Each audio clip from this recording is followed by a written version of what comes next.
So on this episode of Observing Fullerton, we have Paloma Foster with us. She is Fullerton College's NOCCCD Student Trustee. Hello, Paloma. Thank you so much for being with us today. Hi, it's so good to see you. In person. I think it's our first time seeing each other in person. Yeah, but I know all about you, and, you know, Jody talks highly of you, of course. And it's the same with you. Everyone that I talk about talks very highly of you and how involved you've gotten in such a small period of time, especially like in the transition between the pandemic to in person. You know, that is very difficult when you don't really know people on campus and you're just coming back and you get so involved. Yeah, that was wild. I think I'm a non-traditional student, so I'm returning, and I just knew that this was the time. I've tried community college many times before, and it never worked out for me because life, and so this time I was really determined to like actually see it through and I guess not live with any regrets. I was like, I'm gonna try my absolute best. And yeah, so that was really like the motivation of like, I'm gonna figure this out and I'm gonna get things done and I'm going to succeed. So even though it was a pandemic, I just knew that I had to like advocate for myself. Like I was reaching out, and I think for when I showed up to Associated Students, I just showed up in a meeting and I was like, hello. Funny story, I thought it was student life and leadership because I was like, oh, I'll be on some like planning activity stuff. That sounds like fun. And I ended up in an Associated Students of like the activities committee for Associated Students. They were like, this is student government. And I was like, what? But then I just stayed and like I just, and it just became kind of like my second home. Right. So then you ran for student trustee as a write-in candidate. Yes, I was, because all of our Associated students from last year kind of graduated. They flew the nest, these little hornets, right? They outgrew us, which is fabulous. Super proud of all of them. But then they left us, and a lot of those people that moved on were such an integral part of Associated Students. And originally, I was going to run for vice president because I didn't have the experience to run for president, but nobody else was running. So I was like, oh, I will run for vice president, and then next year, being a president of Associated Students is going to look great on my like college application. And and then I found out that the student trustee position is a paid position, and I was like, oh, you don't say. And I know Aaron, who was the previous trustee, and funny story, my first semester at Fullerton College, which was fall 2021, I did everything online, right? So I wasn't on campus. I did all my classes online. I was actually living at Sober Living at the time in Santa Ana, so I was nowhere near the campus. Spring semester, I was trying to figure out how to get like more involved, right? And on Fullerton College's Instagram page, I would always see a familiar face, and I was this person consistently being like everywhere and knowing everybody. And it was Erin McCourt, our previous trustee. And so one day I like reached out to her and I was like, hey, I literally see your face everywhere. Like, can you like show me where everything is on campus? Like, how can I be more involved basically like you, right? She's like, well, I'm the student trustee. I didn't even know what that was really at the time. And I was like, oh, cool. And she was like, yeah, like we can, like, she was so kind to respond to like a stranger student from like on Insta. I think I Instagrammed her and I was like, hello. And then the next day she agreed to meet me here and she gave me a tour of the campus. And then she was so sweet and like just so helpful. And she really kind of like laid things out for me. And I really appreciate that because at the time I just felt so lost. Like I knew I wanted to be a part of, I just didn't know how. And yeah, Erin literally just walked me around campus, explained things to me. And like even just walking around with her, she knew everybody, right? So it was kind of like getting to know like the familiar faces and the people that you consistently see. And so it was nice. I owe her, I'm super grateful to her. And so, yeah, Erin was kind of my in to Fullerton College. She was the one that like introduced me to it all. So it was, and I didn't really know what her job entailed. I would just kind of watch in awe because she was just like super, like not afraid to stand up for what she wanted for students. And she was great. She was great at her job. Yeah. At the time, I didn't know that, right? Because I didn't know what the job entailed. But like she was so passionate and just kind of really made my job harder because now I have these big shoes to fill. Right. It's like, why are you so efficient? Now I have to be just as good or I will look like I'm not great, right? But no, I love her dearly and I'm super grateful for her to take me under her wing, even though like at the time I didn't know I was gonna run for student trustee. So I did run as a write-in candidate, and I won. I think people knew me from AS, but I think really what helped was that I have a 3-year-old son at home, a little toddler, and I had him yell in the video, "Vote for my mom!" And I think, I think people really connected with him. They were like, "Oh, he's so cute!" And he was just, he was in the video. He was my little political pawn. I am asking for your vote to be a write-in candidate for student trustee. I have taken advantage of a couple of support programs here at Fullerton College as I am a single mom. You know, kind of, hi! Say, please vote for my mom. My mom. Thanks, everyone. Have a great day. Yeah, but I remember watching that video. It was filmed somewhere over there in front of the library. Yeah, and I think the first time I saw you was at the Ukraine event with the professor. And after that, I saw that video and I was like, wow, I love this girl, already. And you mentioned Erin LaCour, and Erin is amazing. Shout out to Erin. Yes. I remember when I was in the year before that, Erin was getting involved everywhere. And at first, I had no clue who Erin was. And all of a sudden, she was just everywhere. Every meeting that I was in, she was in. Every club that I was in, she was in. Just all of a sudden rose through the ranks. And I just remember, thinking, this person is going to be so involved. And as someone who was leaving at that point, was graduating, moving on, it was just, it feels good to know that you're leaving things in good hands. Yes. And Erin was that person, and she continued a lot of what I was doing from that year on to the year that you met her. So it's a great person. I think those are the kind of people that get you involved and pull you into different things on campus. So we all need those kind of people. She definitely has that attraction without promotion. You're just drawn in. You don't understand, but you're like, oh yeah, I'll what is the cause? Totally down. You know what I mean? And it's like charisma. Yeah, and we need those kind of people to be leaders because those are the kind of people that can get things done, So Erin, awesome. We miss you terribly. So you mentioned a little bit in the beginning about how you have you're non-traditional parent and you had a late start. And then you were in the Santa Ana, So can you explain a little bit of that trajectory, like that extraordinary life story that you have that led you to this point? It's kind of wild. If we go all the way back, I grew up in LA, normal childhood up until a single mom, only child, of course.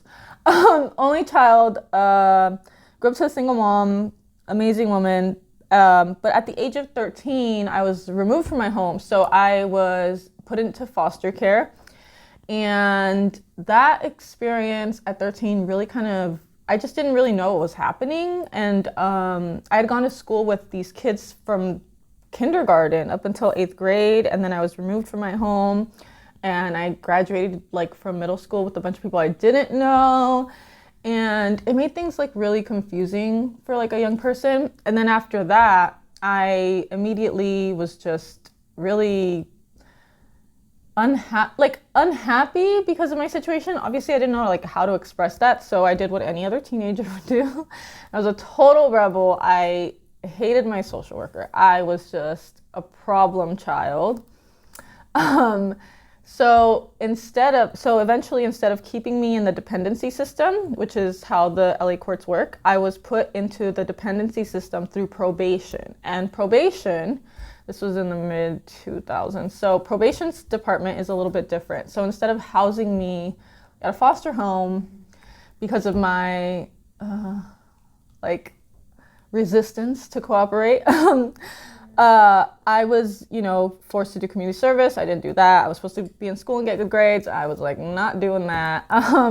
So I was in and out of juvenile hall from the ages of 15 and 17. And finally, I remember going to court when I was 16, and they asked my mom, well, what do you want us to do with her? Do you want her back? And she was like, no. And I was like, oh, okay, well, what are we gonna do now? So at 16 and a half, I got sent to a group home, and I was there till the day I turned 18. Interestingly enough, I graduated high school in 3 years. I was already done, even though I was never there and I hated it. I still graduated in a 3-year period versus a 4-year period. So when I got to the group home, all children under 18 usually have to go to high school. And they were like, well, you're a high school graduate. What are we going to do with you? And I was able to convince the director to send me to community college. And so at 16, I was going to community college, and it was fine. I was there for a semester, and then I aged out. So when you age out of the system, that means that on your 18th birthday, you go and you see a judge, and the judge emancipates you. And you are no longer a ward of the court, and you're usually released to what is called an independent living program, which is actually a great program. They help you get an apartment, you live on your own, they help you with life skills, right? Because most of the people that have been in the system don't have those skills, or a model that they have seen their entire lives to do that. So I did that, and it was going great. And then I turned 18 in August, and then I got married in Las Vegas at 18. Being married disqualified me from all the services. So then therefore I was on my own with my husband. And that lasted a year and a half, of course. And after that, I had a son in the process, right? Had a son at 18. We were a happy family for a year. And then we were young kids, right? We didn't know what we were really signing up for. I don't think we realized exactly what a marriage was. I think we were just really immature at the time, I mean, I adore my ex-husband. He's a great father. But I didn't, looking back, it was great. But at the time, I didn't want to be divorced. I thought it was growing up Hispanic in my culture, we don't do that, right? So I was really not great with that. So, it didn't feel right. And I struggled a lot with that, internally. And then that led me to some really, not so happy places in my life. So let's see, for the next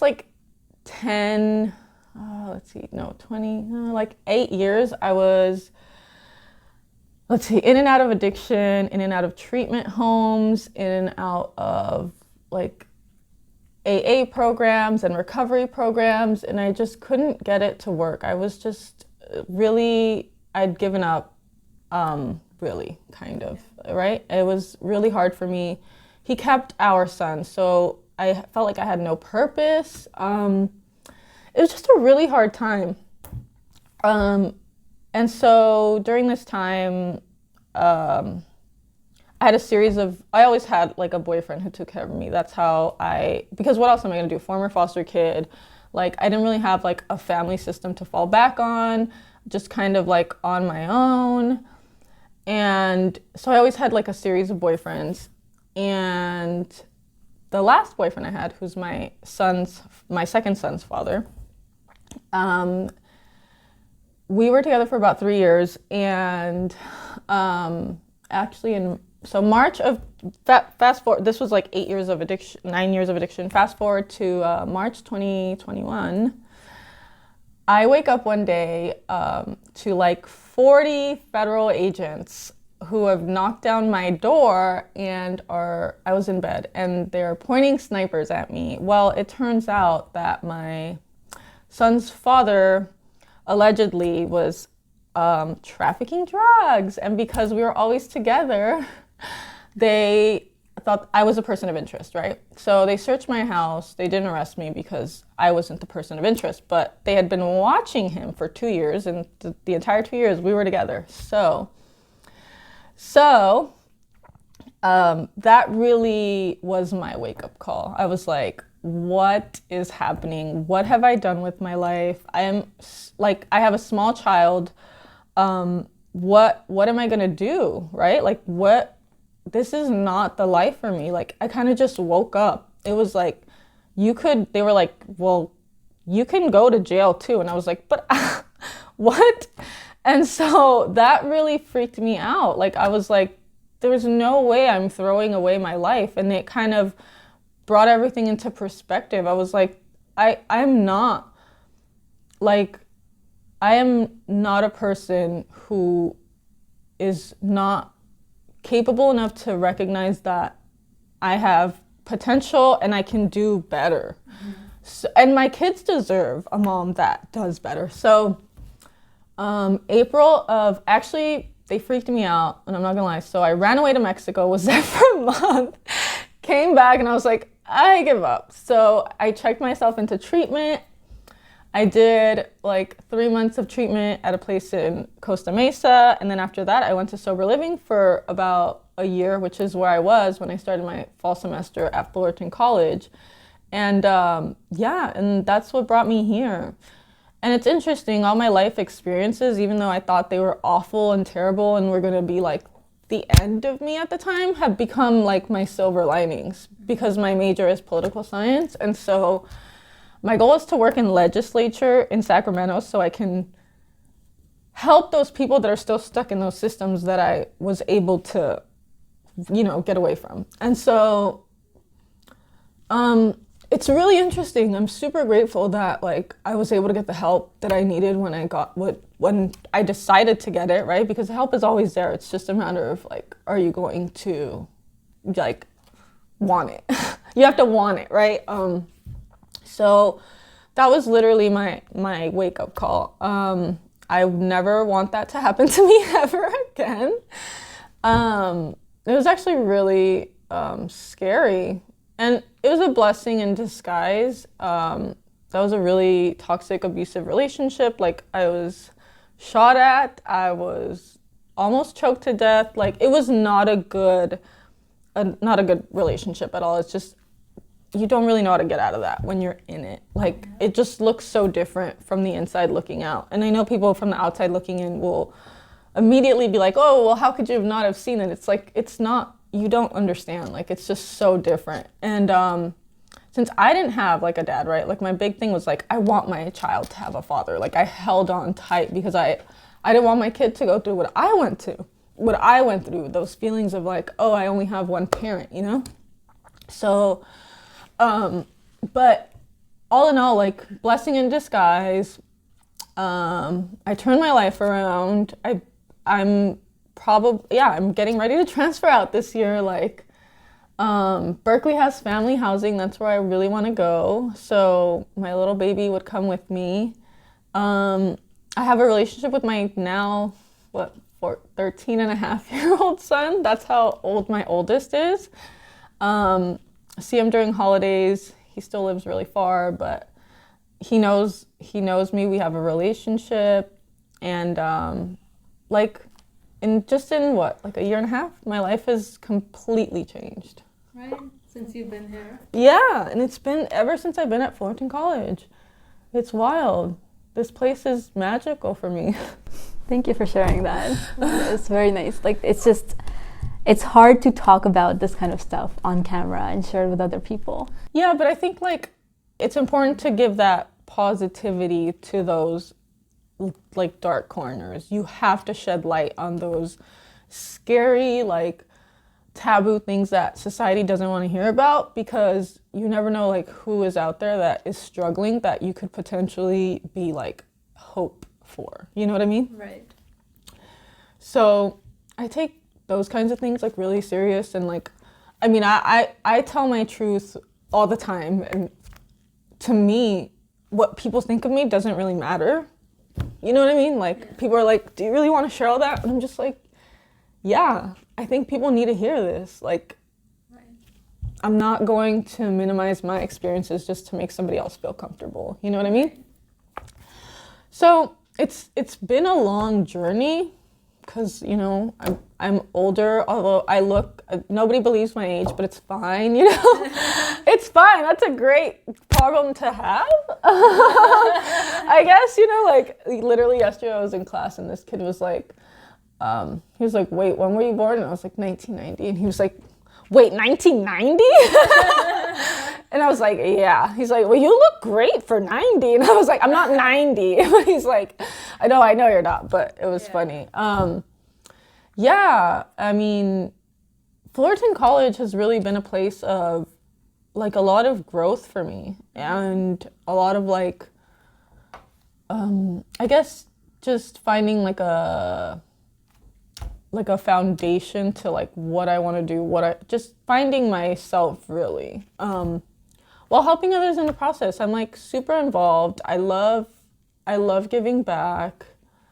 That's what I do. I'm literally involved in everything here. I'm tired, but it's worth it. I'm exhausted. Like, honestly, like, when I look back and I'm just like, what were you thinking? But if anyone can do it, it's me. Right. Literally, if anyone can do it. Yeah, exactly. If not me, then one. So because of all the stuff that you do, you received a scholarship award, and you were at this event with Silva. Yeah. How was that? So I won the Minerva Scholarship, which is for women in leadership in the state of California. I think it's one per district, so it's very kind of selective considering there's like thousands of applications. And I won. I submitted an essay, got some recommendation letters, and apparently it resonated, and they were like, you are deserving of this. And so Sharon Silva had an event in July to like honor local people from around here in her district that are doing great things. And I was there. I got to take my son with me, and he's in all my pictures. And they gave me one of those giant, like, 10-foot scholarship checks that you see, like, on TV. And I was like, what am I supposed to do with this?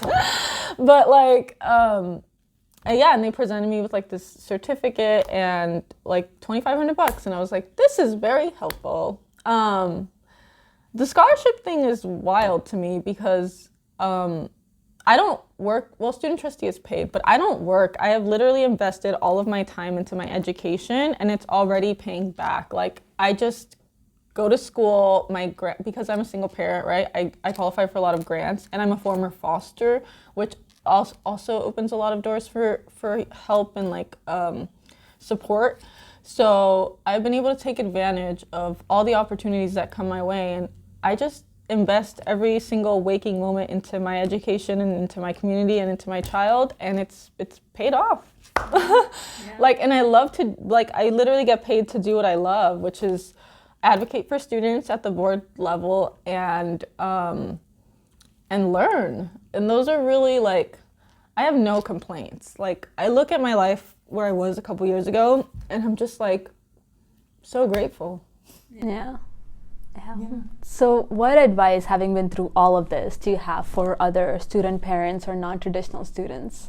You have to, like, consistently look for the silver linings, and they might not be apparent at that time, right? Like, there were things that I thought were going to break me. Like, literally, I didn't know how I would overcome these obstacles, but looking back, it's like, everything that has happened or that I have experienced has only been like a lesson learned, and now I can use my experience to help others. I think that most people see obstacles as like these, I mean, they're hard, don't get me wrong, but like they're not like life ending, right? Like, nobody ever died because they felt like there was this huge obstacle in front of them that they couldn't get over, right? Like, I mean, you know, it's like, if it hasn't killed you.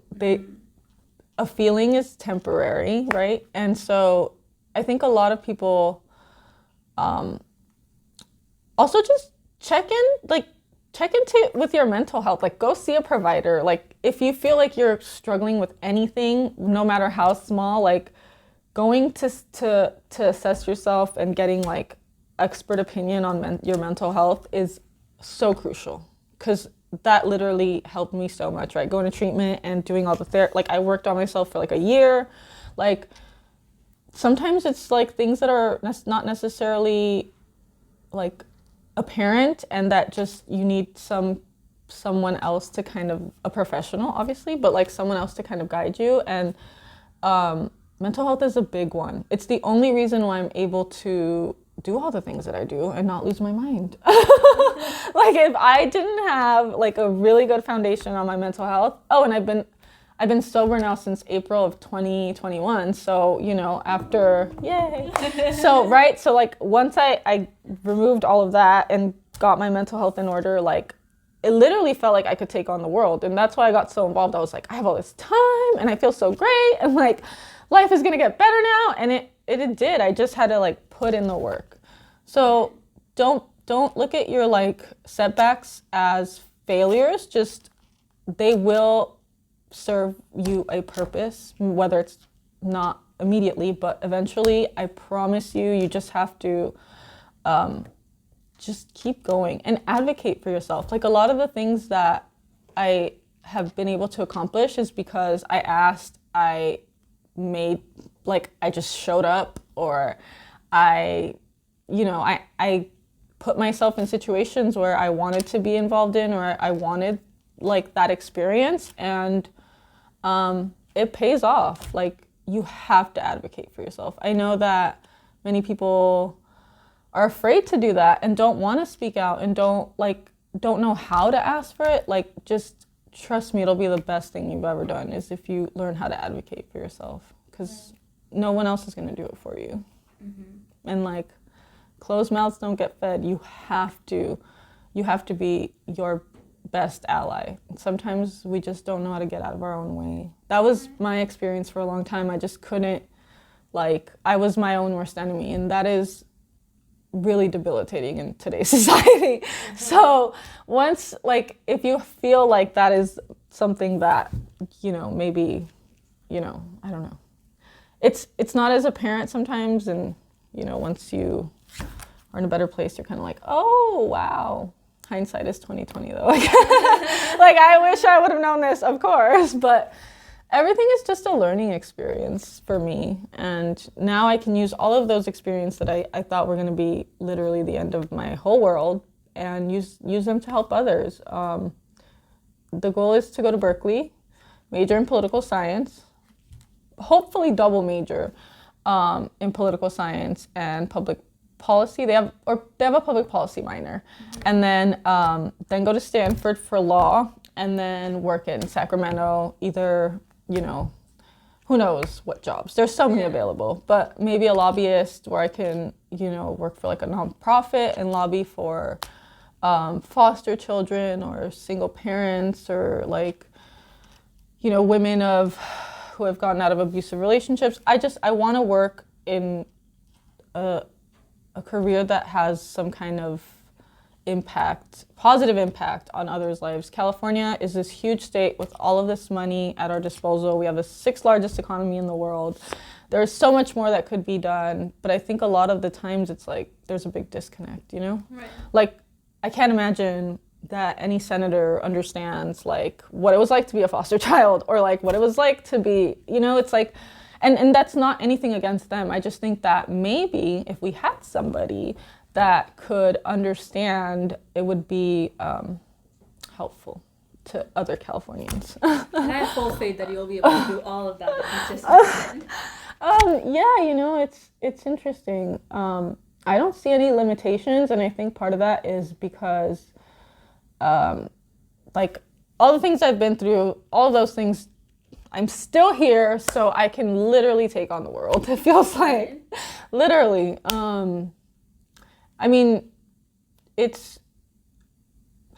It could be foolish of me to think that, but it just should I really be thinking that? And I actually had a teacher call me cocky in class the other day because he was like, I was like, I'm gonna get into Berkeley, and he was like, we have to be humble sometimes, and I was like, I don't know what that is. You have that confidence in yourself. You're gonna manifest it for yourself. Yeah, I'm literally manifesting it. Literally, That's my wallpaper on my phone says Berkeley bound so that I can manifest it.